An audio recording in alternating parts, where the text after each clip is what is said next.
All right, everybody, we are back with another RIMP Careers Daily Update. Today, I am here with my co-founder, Mitch. Mitch, how you doing? Hey, Danny, I'm doing well. Happy Friday. Happy Friday. Happy Friday. We hit it. Another Friday. We got another week in the book. Absolutely.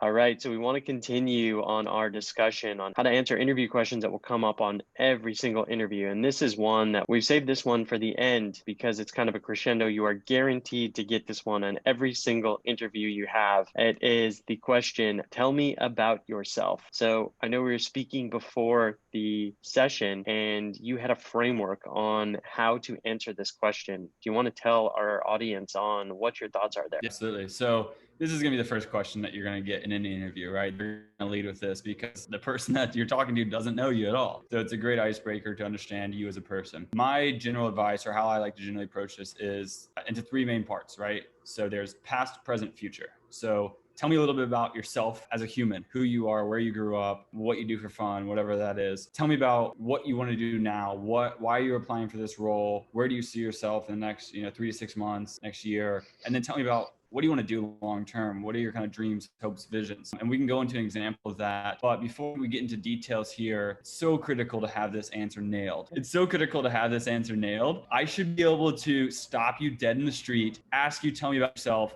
and you rattle it off like nothing, right? You should have this memorized so well that it sounds completely natural. And then another key point before we go to details here is keep it short and sweet. This isn't a 5-minute tell me about yourself. It's a minute 20, maybe 2 minutes if it's really, really interesting. But for most folks, it's like 90 seconds max, right? You want to keep it high level in general, but also add in some nice specific tidbits in there. So it's a balancing act like anything. Let's dive into it though, Danny. Let's break this down. I know that some folks struggle with this, but it's so critical to set the pace for the rest of the conversation. Yeah, those are all really, really good points, Mitch. And the other thing that I will say here is you really need to mention if you have been successful in a sales role, a sales internship, marketing internship, anything related to entrepreneurship, you need to highlight those points in this answer as well. That's going to be critical because that is directly related to the job at hand. The other thing that I'll say is you can't copy this answer from somewhere online. I've heard great answers here. I've heard poor answers, but I've really never heard an answer that's the same. So don't try to memorize somebody else's talk track. Don't try to memorize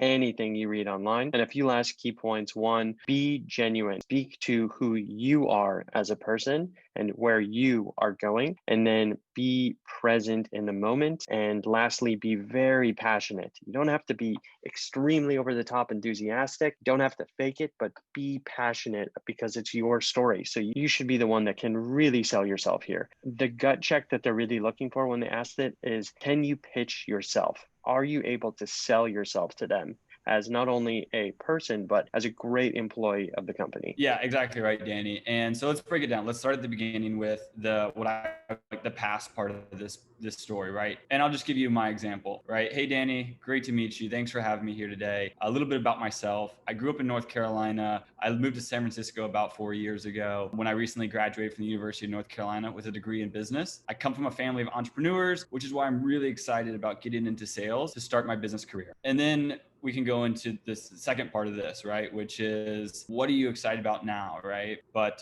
Danny, anything else you add to that? Tell me about yourself. I think it's always nice just throwing a little tidbits. I've heard people say stuff like, I love to go surfing on the weekends. I love to go hiking. I've got, 10 brothers and sisters, and I grew up in this crazy household, which is why I'm so excited to be living on my own. You can throw in some humor in there, some little family tidbits, anything just to let them kind of see the real you, I think is always positive. But remember, this isn't a life story. This isn't, I grew up in North Carolina and then talk about the first 20 years of your life. This is, I grew up in North Carolina, quickly jump to the end point of where we're at today. Great tidbits. And the other thing I'll say is if your family has done anything related to sales, entrepreneurship, that's a great tidbit to add too, right? I come from a family of salespeople. I come from a family of entrepreneurs. My parents owned a business. I know what it's like to hustle. I learned what it's like to hustle from them. Anything related to your family so they know it's ingrained in you. So the hiring manager or the person interviewing you knows it's ingrained in you is great. It doesn't have to be something where your parents started this crazy big company. Anything you can glean from them to show that not only are you a hustler, but it's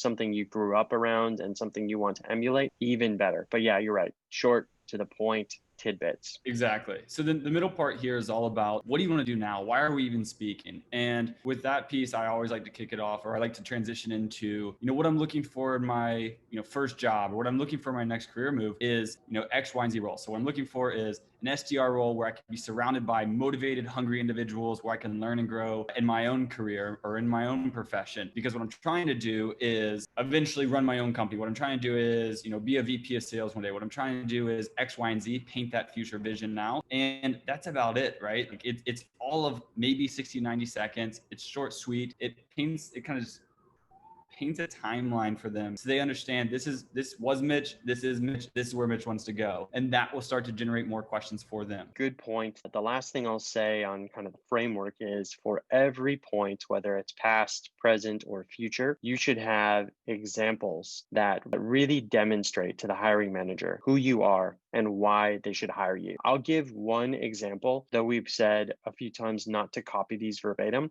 I'll give one example, time where I heard a really great answer and why it was so great. So when I was head of sales at this company called Thanks, there was an SDR candidate that came in and she really just blew us away right off the get-go. Obviously, I started the interview with, tell me about yourself. And she gave a lights out answer. And it was something like, hey, I'm so-and-so, super interested in being a sales development representative. The reason I'm so interested is because both of my parents were salespeople. They've spent their career in sales. I've watched them grow. I've watched them hustle. I've watched them be in control of their own destiny. And that's something that I really crave, not only in the short term in my life, but also in my career. The reason that I thought that was such a great answer, and not everybody can deliver this because not everybody's parents are salespeople, but the reason that I thought this was great is because she was somebody who watched her parents thrive in a sales environment, saw that they were not only great salespeople, saw that they could make a career out of it, and also saw that they could be in control of their future and their own destiny. Everything was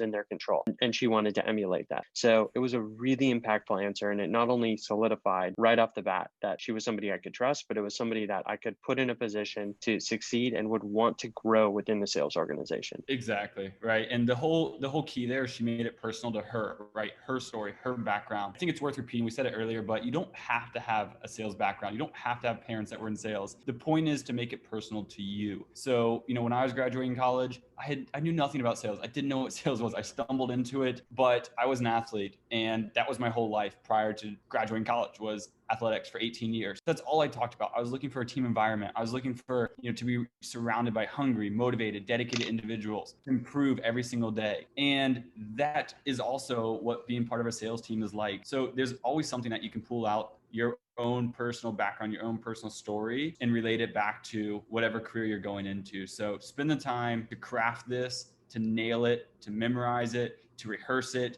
so that it rolls off the tongue and you set the tone for the beginning of your meeting. Awesome. That's great advice, Mitch, and a great place to leave it before we let you all go off and enjoy your weekends. So for Mitch, this is Danny with another Ramp Careers Daily Update. Thanks for tuning in, everybody. Thanks, everyone. See ya.